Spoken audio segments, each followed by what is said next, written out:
Hello दोस्तों, आज हम जा रहे हैं घूमने के लिए। ये इकरा रेडी हो रही है, लेकिन इकरा को क्या है, टीवी देखना है पहले, जाना नहीं है बाहर। तो इकरा का मम्मी उसको रेडी कर रही है अभी। और अभी निकलेंगे। अभी कितना टाइम हो गया? अभी टाइम हो गया 4:45। तो हम 5 बजे तक निकल जाएंगे। अस्सलामुअलैकुम, welcome to my another new blog. तो जैसे कि आप लोग देख सकते हो, मेरे हस्बैंड ने आज का ब्लॉग का शुरुआत करे है और भी करे हैं उन्होंने। मैं वो आगे आगे जोड़ते जाऊंगी। एक्चुअली हम ऐसे तो कहीं नहीं जा रहे थे, बस इकरा को थोड़ा पार्क में खेल लेगी बोल के जा रहे थे।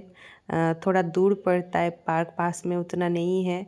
पार्क है लेकिन झूला स्विंग्स मतलब स्विंग स्लाइड्स कुछ कुछ नहीं है, तो थोड़ा दूर पड़ता है वो। तो इसलिए ही हम उधर लेके जा रहे थे बेचारी को, क्योंकि इधर खेलने के लिए पार्क का थोड़ा प्रॉब्लम है। और छत जाना खेलती है तो छत पे लेकर जाती हूँ। और आज क्योंकि हस्बैंड था तो हम ऐसे बाहर सोचे थोड़ा बहुत बेचारी को बाहर का हवा भी लग जाएगी और खेल भी लेगी बोल के निकल रहे थे।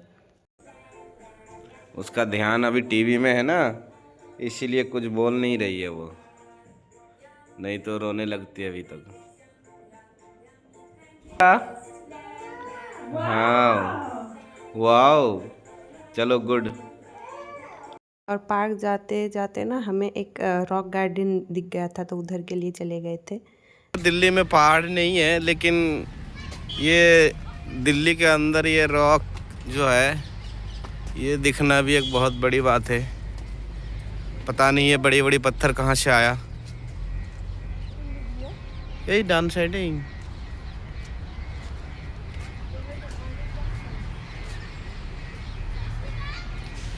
ये पत्थर के लिए इस गार्डन का नाम है रॉक गार्डन।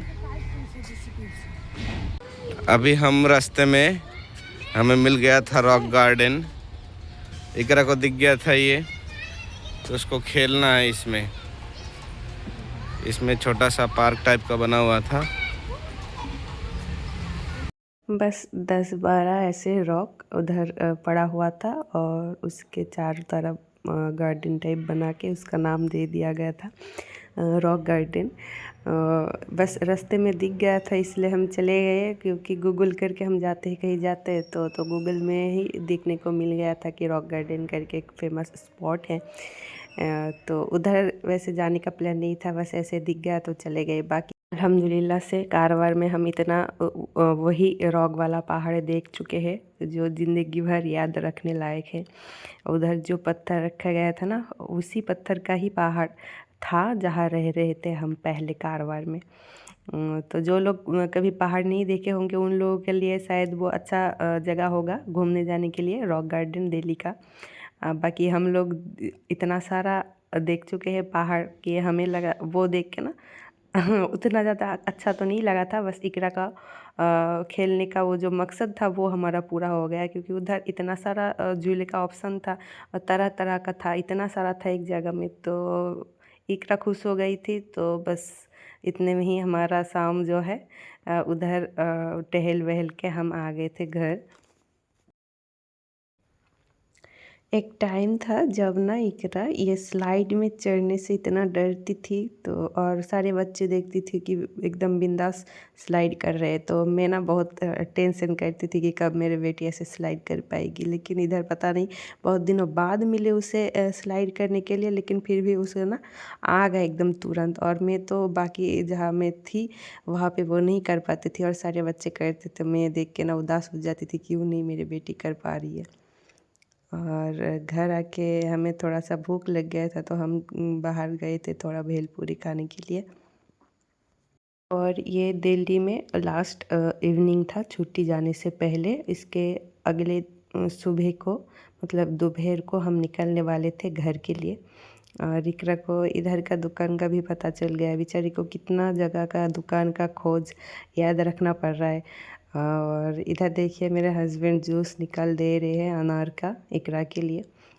वैसे तो मैं ही निकाल के देती हूँ, लेकिन उस दिन बोली कि आप एक बार निकाल के दीजिए, क्योंकि घर जाने के लिए पैकिंग वैकिंग का काम थोड़ा मैं कर रही थी। तो आके देखी कि दोनों बाप बेटी मिल के निकाल रहे हैं, एक डाल रहे हैं छन्नी में और एक निचोड़ रहे हैं।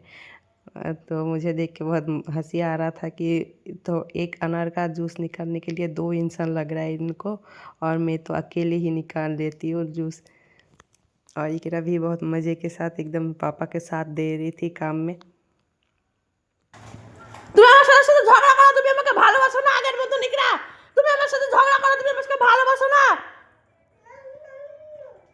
আমি কি বললাম? বকো ইকরা, ধরা বুকে ইকরা, ইকরা আমার সাথে ঝগড়া করে শুধু, আমাকে ভালোবাসো না। আমি চিনতে বল তোকে ইকরা, আমি কি বললাম তোকে? তুই আমার দিকে লাগতে আসছিস। ইকরা আমাকে বকছে তোমার আব্বু, ইকরা আমাকে বকছে, আমাকে বকছে, মারছে আমাকে, আ আ আমাকে কি করছিস কেন তুই? আমি কি করলাম? तो अभी बस और 4 घंटे में हम निकलने वाले हैं स्टेशन के लिए। तो और जितना भी कपड़े था मैं सब धो ली हूँ। और कपड़े धोने के बाद वॉशिंग मशीन को मैं रख दी थी रूम के अंदर, क्योंकि बाहर तो छोड़ के नहीं जा सकते ना, क्योंकि एक बार छोड़ के गई थी तो चूहे ने तार को काट दिया था। वो अभी भी वही काटा हुआ तार लेके हम इधर उधर जा रहे हैं। और वॉशिंग मशीन हटाते ही ना नीचे देखी कि कबूतर ने अंडा दिया हुआ है, तो वो ऊपर से खाली हो चुका था। और इधर इतना ज़्यादा ठंडी है दिल्ली में, तो मैं सोची उन लोगों को दिक्कत ना हो, इसलिए मैं दुपट्टा से चारों तरफ घेर दी थी, ताकि वो लोग इधर जब बैठेंगे ना तो थोड़ा सा गर्माहट मिले उन लोगों को। और मेरा पैकिंग ऑलमोस्ट हो चुका था डन, थोड़ा बहुत ही बाकी था। एक्चुअली एक सूटकेस में मैं अपना कपड़ा लेकर जा रही थी, मतलब तीनों का, और एक सूटकेस में मेरा जो ज़्यादा सामान, मतलब थोड़ा पुराना कपड़ा हो या बर्तन हो, वो सब मैं भर के लेकर जा रही थी घर, क्योंकि बहुत ज़्यादा सामान हो चुका है मेरा तो इधर।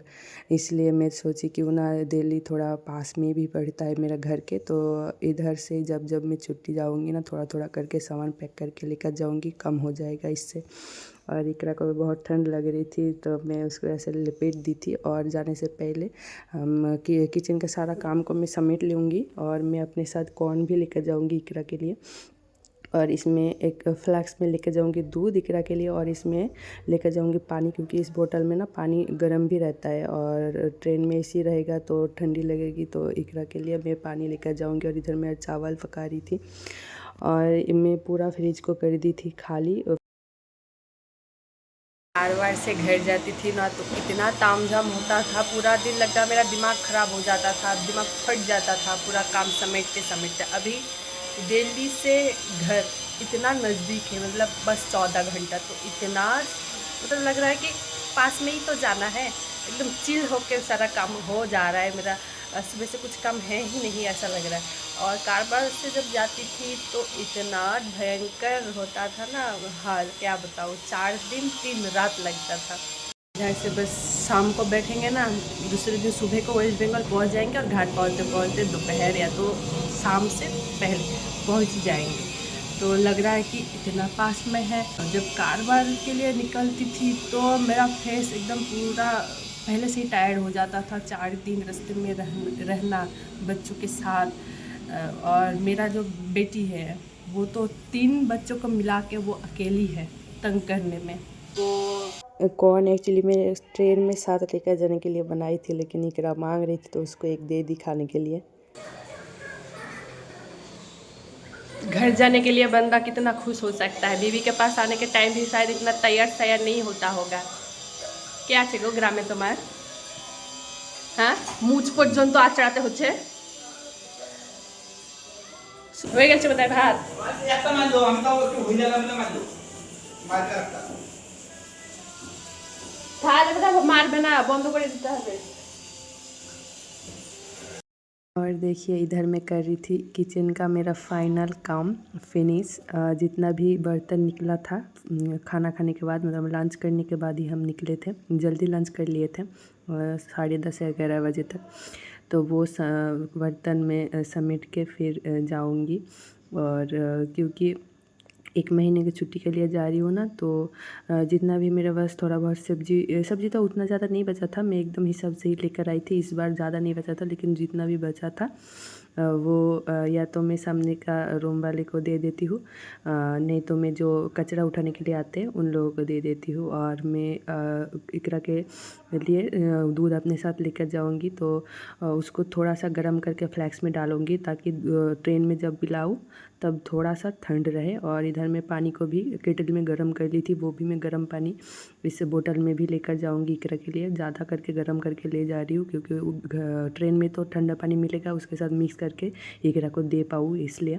और थोड़ा सा दूध मैं अपने लिए भी सर्व कर ली थी। और गैस का ग्रीसीनेस जो भी जितना भी है मैं वो फाइनल क्लीन करके जाऊँगी। और गैस का जो मेन जो बटन है ना, वो भी मैं ऑफ करके याद से ऑफ करके जाती हूँ, क्योंकि 1 महीने भर नहीं रहती हूँ घर में, तो कैसे क्या हो जाए, इसलिए वो मैं ध्यान रखते हुए गैस का फाइनल जब क्लीनिंग करती हूँ तो वो वाला बटन भी मैं ऑफ करके जाती हूँ। और मेरा जितना भी कचरा निकला था वो मैं बाहर निकल के रख दी हूँ, कचरा वाला आएगा वो लेकर चला जाएगा अगले सुबह को। और डस्टबिन को भी मैं धो के रख के जाऊँगी, ताकि आने के तुरंत बाद मुझे क्लीन वाला डस्टबिन मिले। और इधर में थोड़ा सा ना जो फास्ट फूड होता है ट्रेन में खाने के लिए, या तो इंस्टेंट बन जाता है खाना, वो मैं मंगाई थी ट्रेन में लेकर जाने के लिए, क्योंकि ट्रेन में जो खाना दिया जाता है वो हम तो खा लेते हैं, लेकिन इकरा नहीं खाती है, तो खास करके उसके लिए ही ले मंगाए।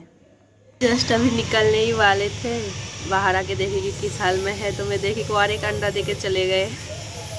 तो फिर अभी रिलैक्स फील हो रहा है कि चलो ठीक है, उन लोगों को प्रॉब्लम नहीं होगा अंडा देने में। मुझे लगा कि वो बैठेंगे कि नहीं, प्रॉब्लम होगा शायद खाली जगह में बैठने के लिए, तो मैं ये कर दी थी। इसमें ना उन लोगों को गर्मी होगी, मतलब ठंडी नहीं लगेगी, और अंडे देने में भी प्रॉब्लम नहीं होगा, तो ठीक है। और फाइनली इधर हम अपना जितना भी काम है और जितना भी सामान है वो सब समेट के निकल रहे थे घर के लिए 1 महीने का छुट्टी में। शाम का 4 बजे का हमारा ट्रेन है, और हम उधर वेस्ट बंगाल में उतर जाएंगे सुबह का 9 बजे को। और घर पहुँचते पहुँचते शायद दोपहर का 1 बज जाएगा, और अगर ज़्यादा लेट रहा ट्रेन तो शाम हो जाएगा। बस इतना ही, मतलब 1 दिन का अंदर हम पहुँच जाएंगे।